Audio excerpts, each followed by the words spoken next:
Bienvenidas y bienvenidos a este segundo audio de repaso. Vamos a repasar la primera clase de la unidad 2. Quienes ya estén haciendo el primer parcial, como les adelanté en la clase, el primer parcial muerde un poco los temas de esta primera clase de la unidad 2. En la unidad 1 nosotros vimos una caja de herramientas que ya espero que la tengan armadita como una cajita de pesca. Se la estén llevando para esta segunda unidad.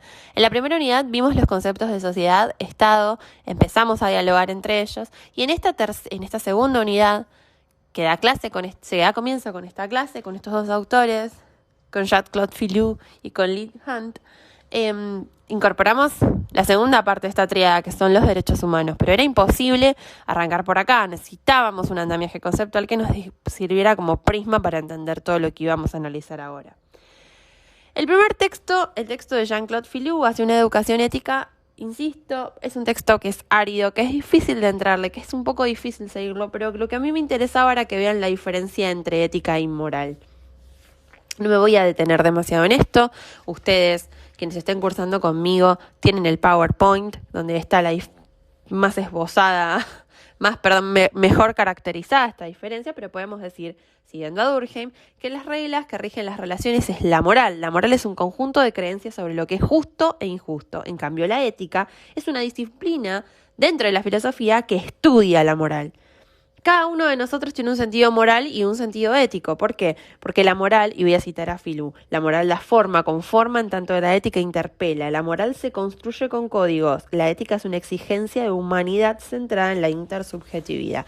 A dónde va Filloux, que es lo que me parece que le da mucha importancia al texto, lo que me parece que es muy interesante, quizá para lo que vamos a ver en la unidad 3, es esta idea de que a principios del siglo XX, finales del siglo XIX, regía esta idea durkheimiana de la educación moral, donde los niños, las niñas, cuando empiezan a transitar en las escuelas, durante todo su proceso de formación, durante toda su escolarización, lo que aprenden y adhieren a las reglas de la comunidad social y el respeto. No hay cuestionamiento.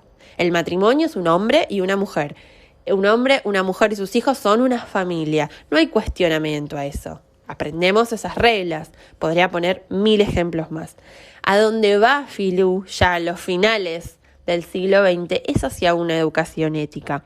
Porque, vuelvo a citarlo, la ética es un debate, es una decisión, una crisis. Y esta crisis, cuando se produce, no implica solamente, añadiría yo, mi relación en tanto sujeto a una norma, a una ley abstracta, sino a una voluntad de intercambio respecto del otro, a un deseo que vierte en el otro su propia libertad. Así como yo puedo cuestionar mi idea de familia y decir, no, una familia no es solamente un hombre, un varón y una mujer y sus hijos. Una familia puede tener múltiples formas. Si yo acepto que si yo puedo cuestionar esa norma, cualquiera puede hacerlo. Y lo que está puesto en juego es nuestra libertad. Esto me parece una idea muy potente y que seguramente va a volver en la unidad 3. Pero en este momento nos vamos a quedar con esta distinción entre ética y moral. Otro ejemplo que vimos en clase es, los médicos no tienen biomoral, tienen bioética. Estas reglas abstractas que plantea la moral, cómo se traducen en situaciones concretas. ¿Qué sucede cuando nosotros enfrentamos un dilema que nos cuestiona, que nos interpela, que no sabemos cómo resolver, que no le podemos aplicar una norma? ¿No? Esto nos sucede mucho en nuestras vidas. Y yo les decía que no nos metamos con la cuestión de la universalidad. Filloux va a decir, universalmente podemos ser todos éticos, o sea, desarrollar este sentido del ser ético, de la educación ética. Pero no nos metamos en ese quilombo, no es necesario. Lo importante es entender estas dos distinciones. Y ahí vamos hacia nuestra segunda autora de esta clase, que es Leigh Hunt. Veíamos con Tenty que la modernidad, es decir, más o menos, que comienza más o menos en el 1500, en el siglo XVI, es un punto de inflexión, porque la legitimidad del orden ya no va a estar dada por Dios. Entonces es el ciudadano libre, portador de derechos naturales, cuestionable el concepto de derechos naturales, tampoco se enrosquen mucho en eso en el texto, que presta consentimiento de manera libre al poder. Dios no eligió al rey. No somos nosotros los ciudadanos los que elegimos, a nuestros soberanos, digamos. El soberano en realidad es el ciudadano. Y esta apertura, este cambio, implica un montón de cosas, pero se da este cambio de paradigma, esta nueva fuente de la legitimidad del poder político, se da por tres grandísimos procesos, que son la territorialización y concentración del poder político, la emergencia del Estado moderno, un nuevo modo de producción, el capitalismo, y la reforma protestante. Pero esto es inmenso, estos son grandes procesos. Donde se mete Leigh Hunt es en los procesos micro. Ya dicho hasta el hartazgo, ya deben estar hartos y hartas de escucharme decir esto, la gente no se levanta una mañana y dice, che, Carlos, resulta que vos y yo somos sujetos de derecho. Ahí es donde se mete Hunt. En las transformaciones micro que habilitan que todos estos procesos inmensos suceden. Leigh Hunt y Tenty Fonfani tienen que leerse como cara y contracara de estos procesos. Es por eso que les estoy haciendo esta clase de audio, por si no quedó claro en la consigna, que es acá a dónde vamos. Y esto ustedes se preguntarán, ¿pero qué carambas tiene que ver con la diferencia entre la ética y moral? Como dice Leigh Hunt, no todos éramos considerados capaces de autonomía moral. Hasta bastante entrado el siglo XVIII, no todos éramos considerados capaces de autonomía moral. ¿Esto qué quiere decir? Capaz de decidir por nosotros mismos qué es lo que está bien y lo que está mal, qué es lo que podemos y lo que no podemos hacer. Entonces, algo empieza a moverse a nivel de la subjetividad, a nivel de las conciencias, para que esto cambie. Lo que va a mutar entonces es el concepto de lo que es ser persona. Y es así como en las grandes declaraciones revolucionarias, en algún momento, alrededor del 1750 y 1760, los derechos del hombre empezaron a hacerse evidentes, dice Leigh Hunt. Y así es como vemos la Declaración de Independencia de los Estados Unidos o la Declaración de los Derechos del Hombre y del Ciudadano de la Revolución Francesa, que dicen, resultan evidentes, es evidente que nacemos libres e iguales. Bueno, esa evidencia no era tal. Es una evidencia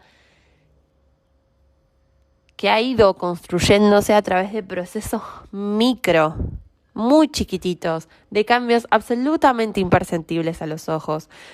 Y ahí es ahí donde Hunt propone el modelo psicocultural, esta idea de este cambio por el cual cada uno concebirnos y representarnos a nosotros mismos y al otro como con una capacidad de autonomía moral. Y voy a citar a Hunt. Para ser autónoma, una persona tiene que estar legítimamente separada y protegida en su separación. Pero para que los derechos vayan junto con esa separación corporal, la mismidad de una persona debe ser apreciada de alguna manera más efectiva o emocional. Me tengo que sentir persona, tengo que sentir que el señor feudal no me puede vender con el castillo. Y esto más importante aún, que el otro también es capaz de lo mismo. Esta idea de igualdad, de que nos autoposeemos, tenemos un autogobierno, una moralidad de autogobierno, va a hablar Hunt, no solo es muy nueva en la historia, sino que es el día de hoy que se sigue ampliando. Ya vimos con el concepto de ciudadanía que plantea Schelling que la ciudadanía es un proceso de constante apertura, constante dinamismo. Porque quiénes son los sujetos de derecho es algo que está en constante ampliación. Pero es acá donde surge, por esta distinción entre ética y moral era tan importante.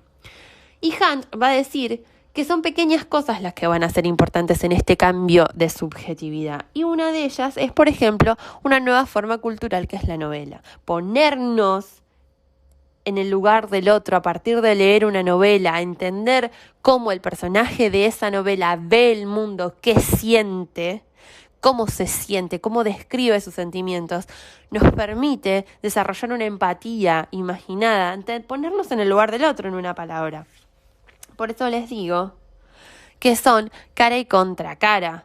Sería imposible pensar el capitalismo, sería posible pensar el Estado moderno sin esta nueva subjetividad de autogobierno, sin esta idea de igualdad que empieza a germinar y que va tomando forma y que se va a hacer muy visible en las revoluciones del 1700, la Revolución de Estados Unidos, la Revolución Francesa, se va a hacer ahí. Por eso el libro de Hunt se llama El Orígenes Revolucionarios de los Derechos Humanos.